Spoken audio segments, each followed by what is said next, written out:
بسم اللہ الرحمن الرحیم۔ جماعت ششم کے عزیز طلبہ کرام، السلام علیکم ورحمۃ اللہ وبرکاتہ۔ بیٹا ایک دفعہ پھر اردو کی چھٹی کتاب کے ایک نئے سبق کے ساتھ آپ کے سامنے حاضر ہیں۔ گزشتہ ویڈیو میں بیٹا ہم نے نظم زندہ باد پاکستان صفحہ نمبر 68 کی بلند خوانی آپ کے سامنے کی تھی اور آپ کو یہ ہدایت دی تھی بیٹا کہ آپ اس سبق کا سر ورک اپنی کاپی میں بنا لیں گے۔ امید ہے بیٹا کہ اب تک کا تمام کام آپ مکمل کر چکے ہوں گے۔ آج ہم مشق کی جانب بڑھ رہے ہیں۔ اس وقت اقرا اردو نوٹ بک آپ کے سامنے ہے۔ یقیناً آپ اس ٹائٹل کو دیکھ کر ہی بوجھ چکے ہوں گے، جان چکے ہوں گے کہ آج ہم مشق کی تکمیل کرنے جا رہے ہیں۔ نظم زندہ باد پاکستان صفحہ نمبر 69 مشق ملاحظہ فرمائیے۔ شاباش بیٹا، میں آپ کو لیے چلتا ہوں کتاب کی جانب۔ کتاب کا صفحہ نمبر 69 دیکھیے۔ جی بیٹا، صفحہ نمبر 69 صفحہ نمبر 69 پر نظم زندہ باد پاکستان کے تحت دی گئی مشق اس وقت آپ کے نگاہوں کے سامنے ہے۔ بیٹا پہلا سوال دیکھیے ذرا، وہی پرانی ترتیب کے پہلے سوال کے ذیل میں چند سوالات مختصراً پوچھے گئے ہیں۔ ان کو دراصل کہا جاتا ہے مختصر جواب کے سوالات، ٹھیک ہے بیٹا، جو کہ اس وقت آپ کی نگاہوں کے سامنے ہیں۔ آج کے مشق میں سوال نمبر 1 کے تحت 5 سوالات پوچھے گئے ہیں جن کے جوابات ہم تحریر کریں گے۔ پہلا سوال دیکھیے بیٹا، پہلا سوال ہے وطن کی چمک کس کی مانند ہے؟ وطن کی چمک کس کی مانند ہے؟ مانند کا لفظ استعمال ہوتا ہے طرح کے لیے، کی طرح، یعنی وطن کی چمک کس کی طرح ہے، ٹھیک ہے۔ دوسرا سوال ہے صدا کس کا نام ہونا چاہیے؟ صدا کا لفظ میں نے آپ کو کل لکھوا دیا تھا بیٹا، ہمیشگی کے معنی میں استعمال ہوتا ہے، ہمیشہ کے لیے، ابد تک کے لیے، ٹھیک ہے۔ صدا کس کا نام ہونا چاہیے، یعنی ہمیشہ کس کا نام ہونا چاہیے، ٹھیک ہے۔ تیسرے سوال کی جانب بڑھتے ہیں۔ تیسرا سوال ہے ہم اپنے وطن کو کیا بنا سکتے ہیں؟ ہم اپنے وطن کو کیا بنا سکتے ہیں، یعنی ہم اپنے وطن کی خدمت کس طرح کر سکتے ہیں۔ چوتھا سوال دیکھیے، علم کے حصول کے لیے شاعر نے کیا دعا مانگی ہے؟ آپ دیکھ چکے ہیں بیٹا، نظم میں ملاحظہ فرما چکے ہیں، نظم کے آخری بند میں شاعر نے کیا دعا مانگی ہے علم کے حصول کے لیے۔ پانچواں سوال ہے اہل وطن کسے سجائیں گے؟ اہل وطن، یہ لفظ اہل ہے، ٹھیک ہے بیٹا، درست تلفظ اس کا کیا ہے؟ اہل۔ اہل وطن کسے سجائیں گے؟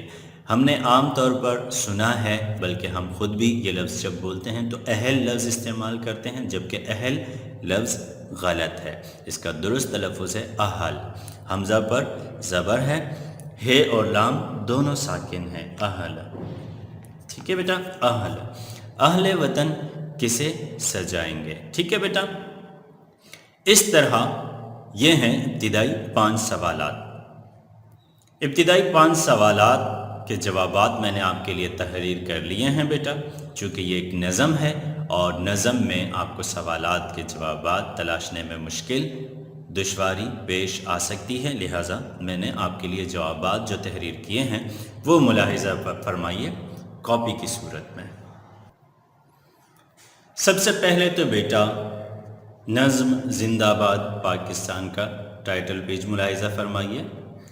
یہ ہے نظم زندہ باد پاکستان کا ٹائٹل پیج، جو میں نے بالکل سادہ سے انداز میں تحریر کرنے کی کوشش کی ہے، خط نستعلیق کے ساتھ۔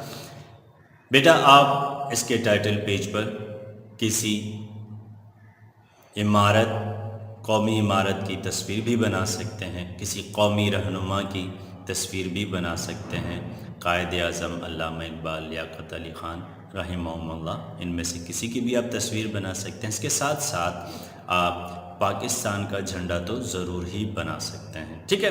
اس کے ساتھ ہی ہماری مشق کا آغاز ہوتا ہے۔ مشق کے آغاز میں آپ جانتے ہیں بیٹا سب سے پہلا کام کیا ہوتا ہے؟ سر ورک کا ہوتا ہے، اور اس کے بعد دوسرا کام کیا ہوتا ہے؟ الفاظ کے معنی تحریر کیے جاتے ہیں۔ تو میں آپ کو الفاظ کے معنی سے متعارف کرواتا ہوں بیٹا کہ کون سے الفاظ و معنی تحریر کیے جائیں گے اس سبق کے ذیل میں۔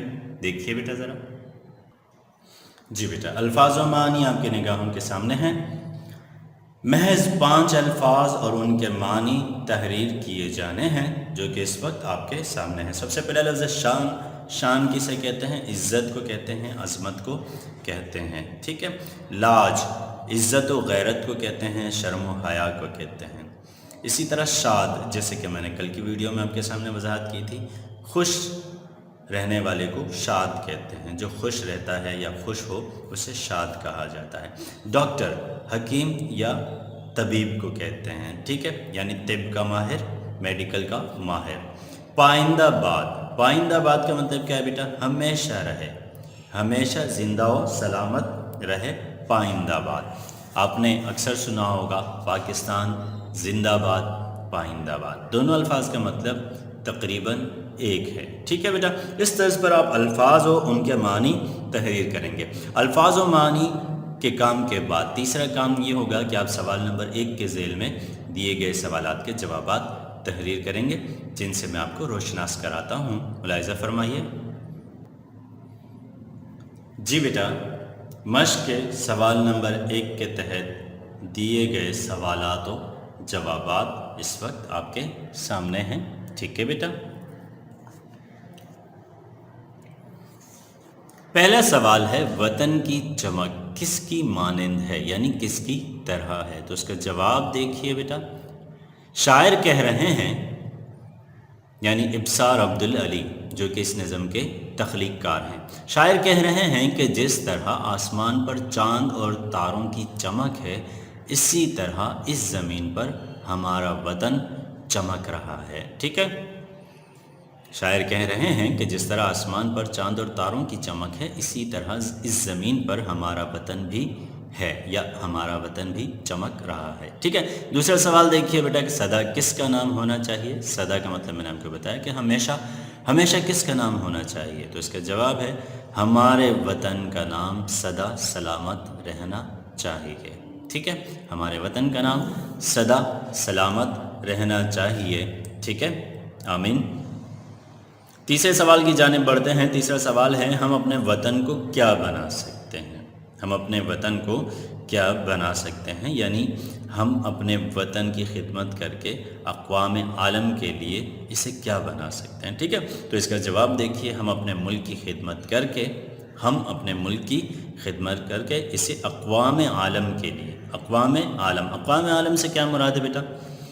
اقوام عالم سے مراد ہے دنیا کی تمام قومیں، دنیا کی تمام قومیں، یعنی ہم اپنے ملک کی خدمت کر کے دنیا کی قوموں کی تمام قوموں کے لیے اسے ایک شاندار مثال بنا سکتے ہیں۔ ایک وقت آئے گا کہ لوگ بھی کہیں گے کہ پاکستان کتنا شاندار ملک ہے اور وہاں کے رہنے والے لوگ کتنے اچھے ہیں، انشاءاللہ، ٹھیک ہے بیٹا۔ چوتھے سوال کی جانب بڑھتے ہیں۔ جی بیٹا، چوتھا سوال،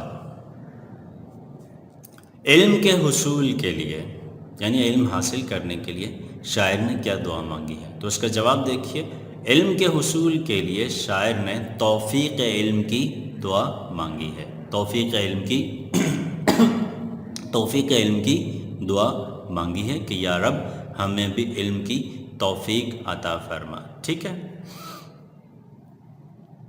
پانچواں سوال دیکھیے بیٹا۔ پانچواں سوال ہے، اہل وطن کسے سجائیں گے؟ اہل وطن کسے سجائیں گے؟ تو اس کا جواب دیکھیے، تمام اہل وطن مل کر وطن عزیز پاکستان کو سجانے کا عزم کرتے ہیں، ٹھیک ہے، کہ ہم تمام اہل وطن مل کر وطن عزیز پاکستان کو سجانے کا عزم کرتے ہیں۔ یہ تو تھے بیٹا سوال نمبر 1 کے تحت دیے گئے سوالات اور ان کے جوابات، جو کہ آپ نے ملاحظہ فرمائے، آپ نے دیکھے۔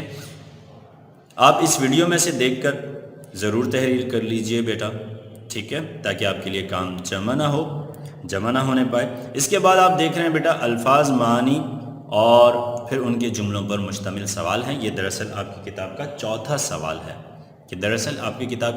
سوال ہے، لیکن اسے آپ کاپی میں نمبر 2 کے تحت تحریر کریں گے، ٹھیک ہے، کچھ الفاظ دیے گئے ہیں جن کے آپ نے معنی لکھنے ہیں، اور معنی لکھنے کے بعد آپ ان کے جملے بنائیں گے اور جملوں میں ان الفاظ کا استعمال کریں گے۔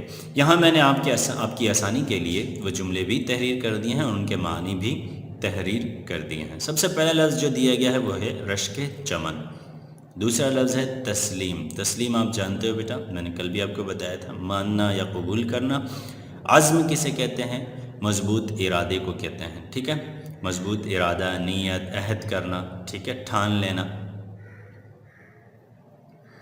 تو بیٹا الفاظ کے معنی آپ کی نگاہوں کے سامنے ہیں۔ رشک چمن یعنی جس پر باغ بھی فخر کرے یا باغ بھی ناز کرے، ایسی چیز جس پر باغ فخر کرے۔ دراصل یہ اضافت ہے بیٹا، چمن کا فخر، ٹھیک ہے، باغ کا فخر۔ تسلیم کرنا یعنی کہ قبول کرنا، جیسے کہ میں نے وضاحت کر دی ہے، ٹھیک ہے بیٹا۔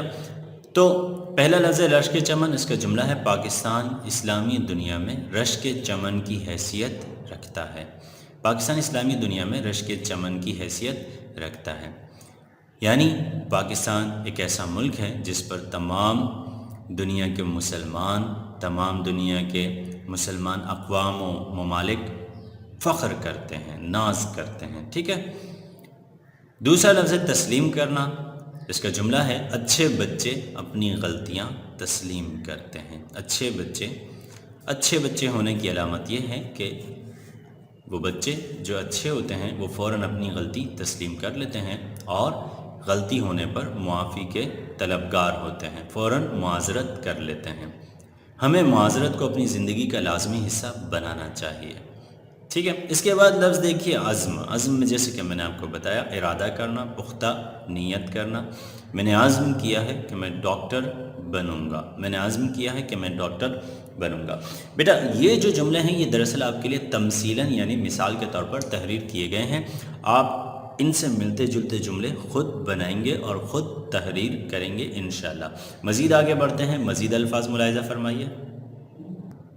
جی بیٹا، الفاظ جملے کے تحت باقی ماندہ 3 الفاظ اور ان کے معنی آپ کے سامنے ہیں اور جملے بھی۔ چوتھا لفظ جو الفاظ جملوں کے تحت دیا گیا ہے وہ ہے توفیق، ٹھیک ہے، اور اس کے بعد لفظ ہے نفرت، اور اس کے بعد جو لفظ ہے وہ ہے مسرت، ٹھیک ہے۔ ان تینوں کے معنی میں نے آپ کو سبق کے ذیل میں بھی بتا دیے تھے، یہاں بھی جان لیجئے۔ توفیق کا مطلب ہوتا ہے ہمت دینا، حوصلہ دینا۔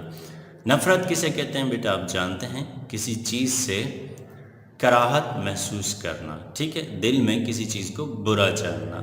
مسرت خوشی کو کہتے ہیں، ٹھیک ہے بیٹا۔ تو دیکھیے لفظ توفیق کا جملہ، اللہ تعالی ہمیں خدمت انسانیت کی توفیق عطا فرمائے یا خدمت خلق کی توفیق عطا فرمائے۔ اس کے بعد اگلا لفظ ہے نفرت۔ نفرت، اسلام نے ہمیں نفرت نہ کرنے کا سبق دیا ہے، اسلام نے ہمیں نفرت نہ کرنے کا سبق دیا ہے۔ اور اس کے بعد اگلا لفظ ہے مسرت، جس کا جملہ ہے امتحان میں کامیابی پر میرے والدین نے مجھ سے مسرت کا اظہار کیا۔ امتحان میں کامیابی پر میرے والدین نے مجھ سے یا مجھ پر مسرت کا اظہار کیا، دونوں طرح جملہ درست ہے، ٹھیک ہے بیٹا۔ یہ تو ہو گئے الفاظ و جملے جو کہ آپ کی کاپی میں سوال نمبر 2 کے تحت تحریر کیے جائیں گے، اور آپ کی کتاب میں یہی سوال نمبر 4 کے تحت دیا گیا ہے۔ دراصل میں نے اسے نمبر 2 کیوں بنایا ہے؟ آپ جانتے ہیں بیٹا کہ سوال نمبر 2 اور 3 جو کہ کتاب کی مشق کے تحت تحریر شدہ ہیں وہ دراصل معروضی سوالات پر مشتمل ہیں، اور میں نے آپ کو یہ ہدایت کی ہے کہ حصہ معروضی کے تحت خالی جگہیں یا انتخاب کے جو سوالات ہوں گے وہ آپ خود ہی کتاب میں ہی مشق کے ذیل میں تحریر کریں گے۔ اس طرح آپ سوال نمبر 1 اور 4 کاپی میں تحریر کریں گے جیسے کہ آپ کو ویڈیو میں نظر آ رہا ہے، اور سوال نمبر 2 اور 3 کی تکمیل آپ کتاب میں ہی کر لیں گے۔ امید ہے بیٹا کہ آج کے کام کو آپ نے خوب اچھی طرح جان لیا ہوگا، پہچان لیا ہوگا۔ تو 4 سوالات کی وضاحت پر مشتمل ہماری یہ کلاس اختتام پذیر ہوتی ہے بیٹا۔ انشاءاللہ اگلی کلاس اگلی سبق کے ساتھ دوبارہ آپ سے ملاقات ہوگی۔ تمام اساتذہ کرام کو دعاؤں میں یاد رکھیے گا۔ السلام علیکم ورحمۃ اللہ وبرکاتہ۔